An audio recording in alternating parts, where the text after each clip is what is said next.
Setiap hari kita kan dibanjiri berita dari seluruh dunia. Tapi coba dipikirin, seberapa sering sih kita dengar cerita dari lingkungan terdekat kita sendiri? Cerita yang benar-benar penting buat komunitas kita.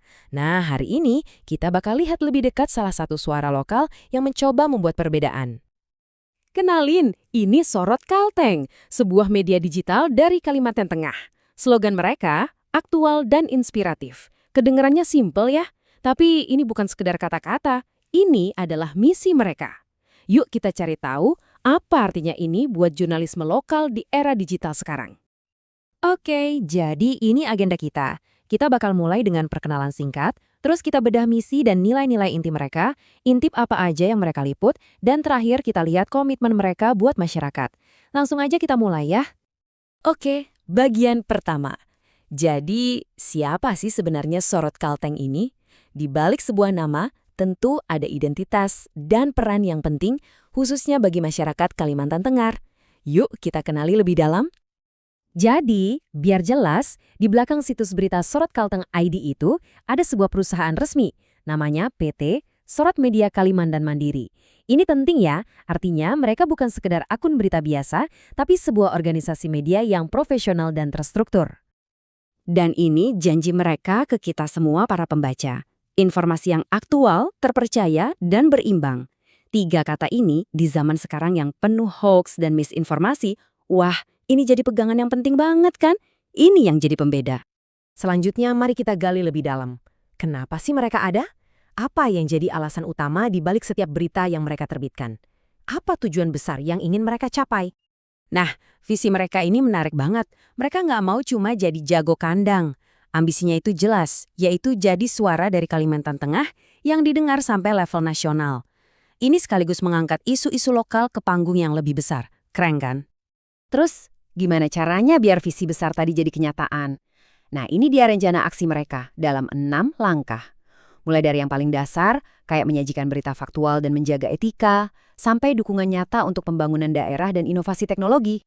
Semua ini jadi bagian dari strategi mereka untuk terus tumbuh. Sekarang kita masuk ke fondasinya.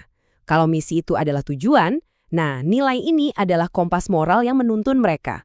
Ada 5 nilai inti yang jadi pegangan dalam semua yang mereka lakukan. Semuanya dimulai dari sini, integritas. Ini tuh harga mati di dunia media. Tanpa komitmen pada kebenaran dan akurasi, ya kepercayaan publik nggak akan mungkin bisa didapat. Di atas fondasi integritas, mereka membangun profesionalisme.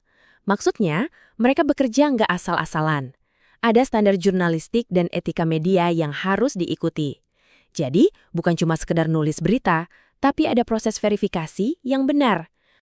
Nah, kalau integritas dan profesionalisme digabungkan, hasilnya apa? Kredibilitas. Tujuannya simpel aja, yaitu agar kita sebagai pembaca bisa percaya 100% sama apa yang mereka sajikan sebagai sumber informasi. Tapi punya nilai-nilai tadi aja nggak cukup di zaman sekarang, makanya nilai keempat mereka adalah inovasi. Dunia media kan berubah cepat banget, mereka sadar harus terus beradaptasi dengan teknologi baru biar bisa menyajikan berita dengan cara yang lebih baik dan tetap relevan. Dan yang terakhir yang mengikat semuanya adalah kepedulian publik.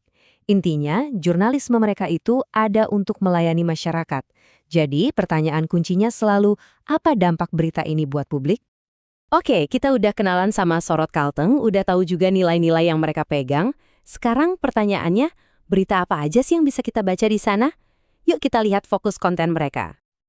Dan ternyata cakupannya luas banget loh, mulai dari urusan pemerintahan, hukum, dan ekonomi, sampai ke isu-isu yang dekat dengan kita, seperti pendidikan, sosial, bahkan budaya dan kearifan lokal.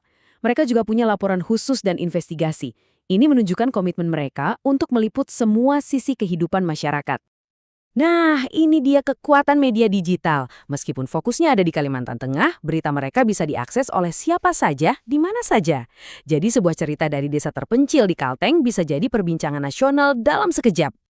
Kita sampai di bagian terakhir. Di luar sekedar melaporkan berita, apa sih peran Sorot Kalteng di tengah-tengah masyarakat? Ini tentang bagaimana mereka memposisikan diri mereka lebih dari sekedar media. Coba deh perhatikan frasa mitra strategis. Ini kuncinya. Mereka nggak mau cuma jadi pengamat dari luar, tapi mau aktif jadi jembatan informasi yang transparan antara pemerintah, bisnis, dan masyarakat. Tujuannya untuk mendorong kemajuan bersama. Nah, setelah kita bedah bareng-bareng soal sorot Kalteng, kita kembali ke pertanyaan awal. Di dunia yang dibanjiri informasi global, jangan-jangan kekuatan terbesar jurnalisme justru ada pada suara-suara lokal yang otentik seperti ini ya, yang menjaga komunitasnya tetap terinformasi, terhubung, dan pada akhirnya terinspirasi. Gimana menurut kalian?